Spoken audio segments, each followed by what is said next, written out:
It's just one game. It's just one game.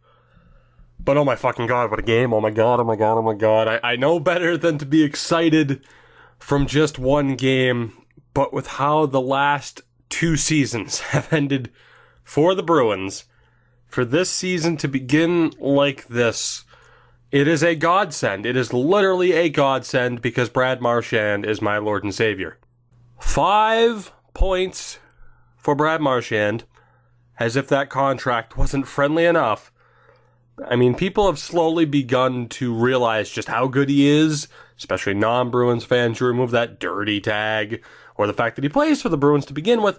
The bottom line is, he is one of the league's best players, and that is not an exaggeration. If you disagree, fight me, because I will fight you to the death. Now, it wasn't all roses for Boston in this game. The first period was pretty rough early on.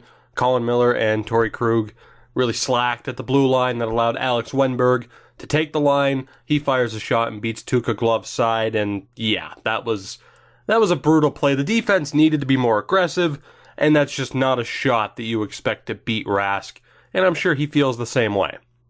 Later on, Austin Czarnik's in the box, a quick cycle. Cam Atkinson is able to shake Brandon Carlo. He gets a backdoor cross-crease pass from, I believe, Nick Foligno, and the Blue Jackets are up 2-0. Aside from the top line of Marchand, Backes, and David Pastrnak showing glimpses of something great, especially with Backes' aggression, or dare I say grit, there's no denying that Bruins fans everywhere were a little bit deflated at the end of the first 20.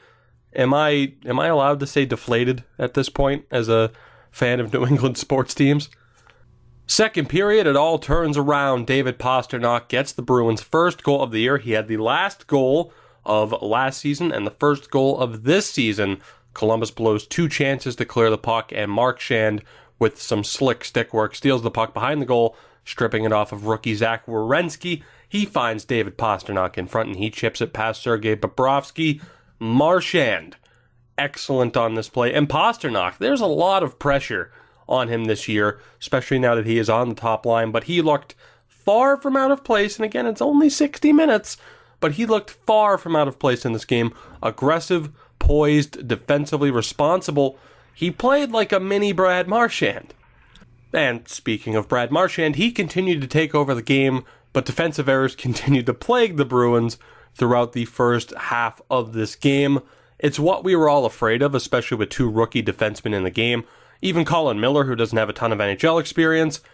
But on this play, it was Matt Bolesky who turns it over on the sideboards. The puck finds its way to the front of the goal. Brandon Carlo misses a chance to clear, and Seth Jones takes advantage for the Jackets. He snipes it past Tuukka Rask on the glove side. 3-1 Columbus. And look, people were really giving Tuukka a hard time, and I get it. The first goal was brutal. There's no defending that. That's not a hill I'm going to die on. But the second and third goals, that's on the defense. Feel free to look at the shot chart for this game. The fact that it wasn't really worse for the Bruins, and that it wasn't more than 3-1 in this game, is basically a miracle. And yes, I can admit, I am biased in favor of Tuukka Rask. There are very few starting goalies in the league right now that I would rather have than him. And for the Bruins to succeed this year, they absolutely need him. I mean, you look at the goaltending situation. Anton Khudobin, he's a fine backup, and I have no problem with the backup carousel that we've seen, whether it's Khudobin, Chad Johnson, or whoever else you want to plug in there, Svedberg. And, the fact that he's here again, I'm fine with that. But a 2-year deal for Khudobin means that Malcolm Subban might not be as close to the NHL as people would hope that he would be. He didn't have the greatest season last year in Providence, which means that Tuukka's the guy if you needed any more evidence. But moving on from that side tangent, we're still in the second period, and the top line took over from here. They were amazing. The Bruins finally string together some offensive zone time, and it results in a Chara bomb from the point. It goes wide, but Pastrnak is able to get it on goal, which generated a huge rebound and an empty net for David Backes. He buries it, and the former Blues captain has his first goal of the season and his first goal as a Bruin. They would strike again before the end of the second period. Chara pinches in the offensive zone. He gets the puck around the back of the net to Marchand, up to the point to Pastrnak. The one-timer on net is deflected in front by David Backes. 3-3 as we head into the third period. 2 goals for Backes.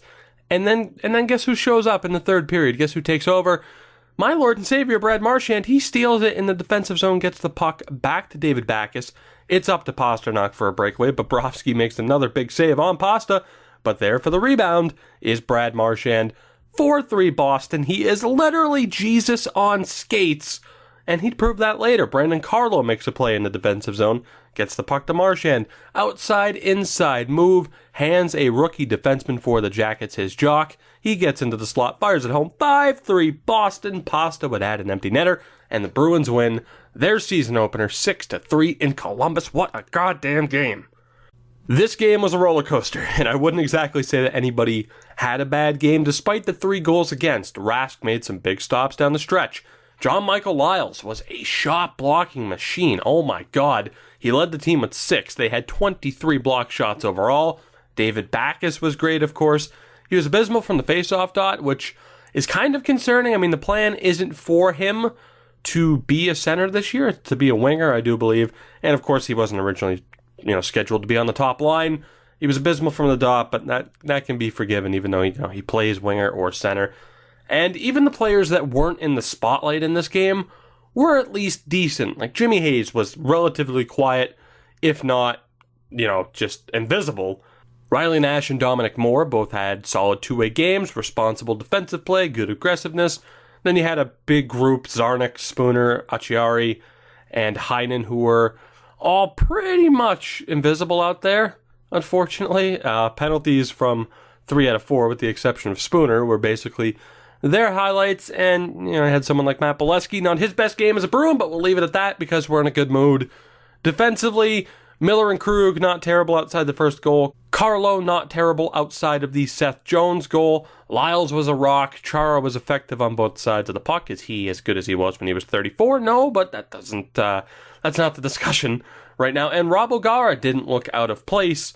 And sure, Carlo and O'Gara are on limited time. They'll be the sacrifices once McQuaid and Killer are back. But they weren't awful. And they were chosen over Joe Morrow, which I'm not sure what that says about Joe Morrow. But overall, a very exciting game with a very favorable outcome. And obviously, I'm excited to see how this season goes. You need big seasons out of pretty much everyone mentioned. And needless to say, that top line has bought themselves some good faith over the next few weeks. As we wrap this up, I won't promise recaps for every single game, which is something I attempted to do last year, but I will be talking about the Bruins and the NHL in general throughout the season. Although there may be some times, like, say the Austin Matthews debut happens.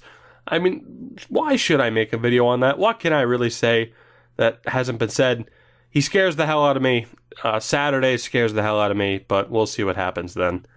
And let me know what you guys thought of the game or your team season opener, of course, if the Bruins are not the team that you support. But overall, guys, that is it for this one.